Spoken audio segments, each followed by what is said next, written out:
Yo, what's goody world? We are back. It is Nolo and Tee. yes, sir, Ski. Back with the homie GC. Yeah, on some trill shit. Let's keep it PC. Yeah, you know I'll bust a verse in a minute. Rocking with my boy George. This one's called Euphemisms. Again, T thought we did this one already, but we searched. I don't think we did it. So we about to see what the homie talking about. This a younger George, not the youngest, but a younger version of George when he had the ponytail length hair in the back. You feel me? You ready to rock, baby? Yeah. Let's rock. It's worse with every generation. For some reason, it just keeps getting worse. I'll give you an example of that. There's a condition in combat, most people know about it.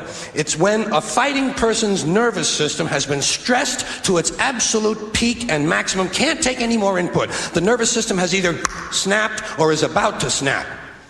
In the First World War, that condition was called shell shock. Simple, honest, direct language. 2 syllables. Shell shock. Almost sounds like the guns. Never knew that's what shell shock. Yeah, me either. Damn. Themselves. Y'all was gonna learn something with George. Okay. Well, every time we watch this stuff, I'm like, damn, we don't know shit. We don't know nothing. Called shell shock. Simple, honest, direct language. 2 syllables. Shell shock. Almost sounds like the guns themselves. That was 70 years ago. Then a whole generation went by, and the Second World War came along, and the very same combat condition was called battle fatigue. 4 syllables now. Takes a little longer to say. Doesn't seem to hurt as much. Fatigue is a nicer word than shock. Shell shock. Battle fatigue. Then we had the war in Korea, 1950, Madison Avenue. I'm sorry, I gotta point out how fresh George fresh, bro. Like this is look oversized That's crew the look neck. now. Hell yeah. Relaxed joggers with some clean ass. Those look like Air Maxes, but I might be wrong. But George fresh, George fresh. Loose collar, nice U-neck. Come on. Fatigue is a nicer word than shock. Shell shock. Battle fatigue. Then we had the war in Korea, 1950. Madison Avenue was riding high by that time, and the very same combat condition was called operational exhaustion. Hey, we're up to 8 syllables now. And the humanity has been squeezed completely out of the phrase. It's totally sterile now. Operational exhaustion. Sounds like something that might happen to your car. Then, of course, came the war in Vietnam, which has only been over for about 16 or 17 years. And thanks to the lies and deceit surrounding that war, I guess it's no surprise that the very same condition was called post-traumatic stress disorder. Still 8 syllables, but we've added a hyphen. And the pain is completely buried under jargon. Post-traumatic stress disorder.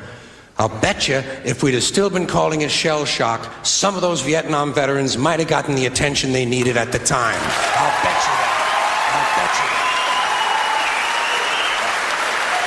That's so crazy because when he breaks it down, tell me if I'm tripping, when he breaks it down and you actually know where shell shock, like for people who knew where the term shell shock came from, it literally sounds like something hitting your head.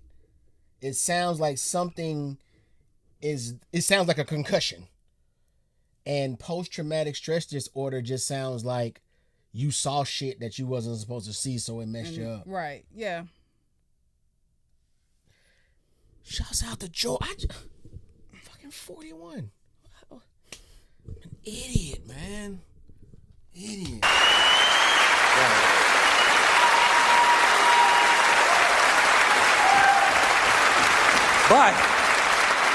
But it didn't happen. And one of the reasons is because we were using that soft language, that language that takes the life out of life. And it is a function of time. It does keep getting worse. Give you another example. Sometime during my life, toilet paper became bathroom tissue. I wasn't notified of this.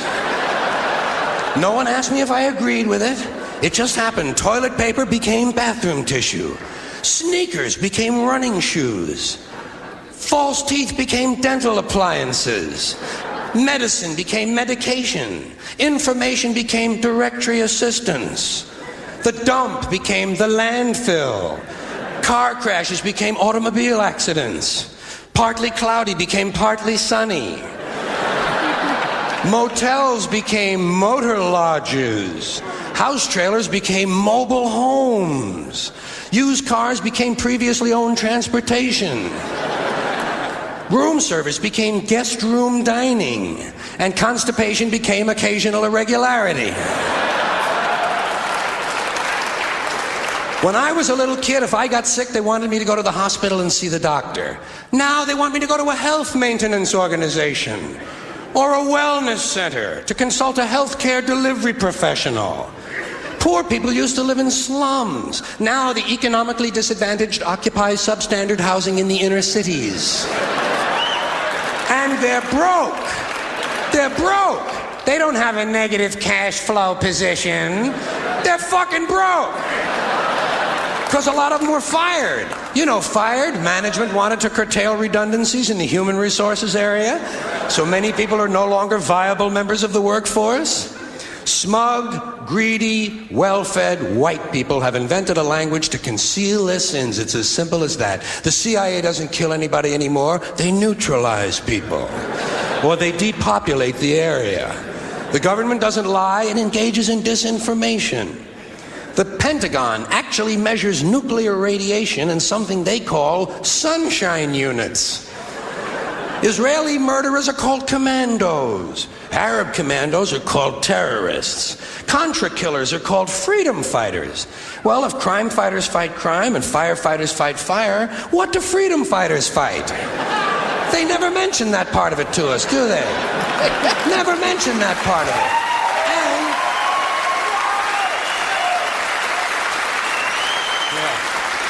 And some of this stuff is just silly. We all know that. Like on the airlines, they say they want a pre-board. Well, what the hell is pre-board? What does that mean?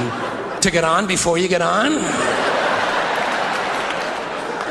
They say they're going to pre-board those passengers in need of special assistance. Cripples! Simple, honest, direct language.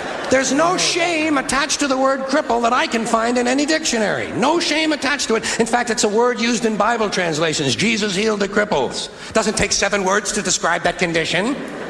But we don't have any cripples in this country anymore. We have the physically challenged. Is that a grotesque enough evasion for you?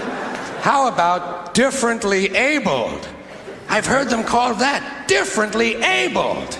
You can't even call these people handicapped anymore. They'll say, we're not handicapped, we're handy-capable. These poor people have been bullshitted by the system into believing that if you change the name of the condition, somehow you'll change the condition. Well, hey, cousin, doesn't happen. Doesn't happen. We have no more deaf people in this country, hearing impaired. No one's blind anymore, partially sighted or visually impaired. We have no more stupid people. Everybody has a learning disorder. Or he's minimally exceptional. How would you like to be told that about your child? He's minimally exceptional. Oh, thank God for that.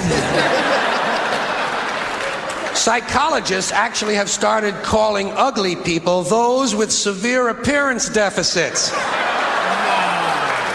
It's getting so bad that any day now I expect to hear a rape victim referred to as an unwilling sperm recipient.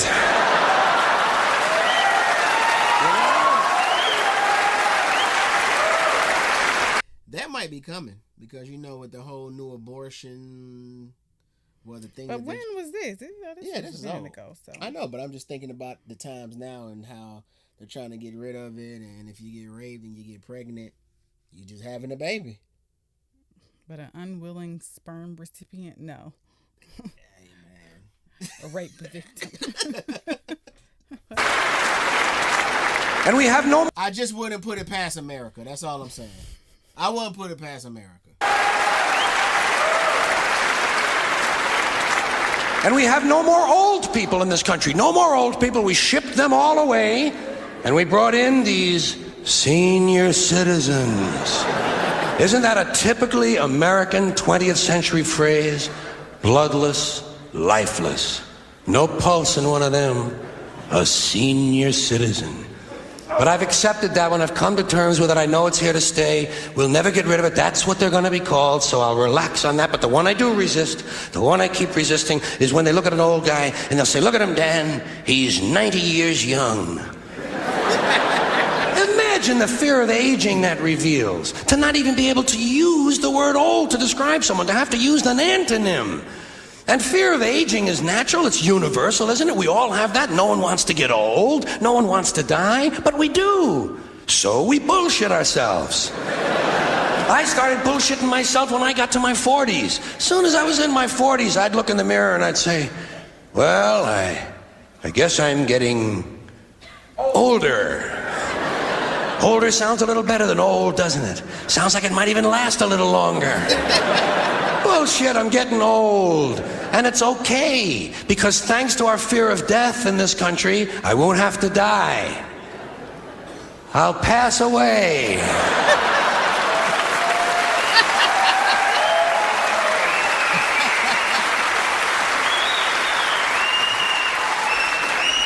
Or I'll expire like a magazine subscription. If it happens in the hospital, they'll call it a terminal episode. The insurance company will refer to it as negative patient care outcome. And if it's the result of malpractice, they'll say it was a therapeutic misadventure. I'm telling you, some of this language makes me want to vomit. Well, maybe not vomit. Makes me want to engage in an involuntary personal protein spill.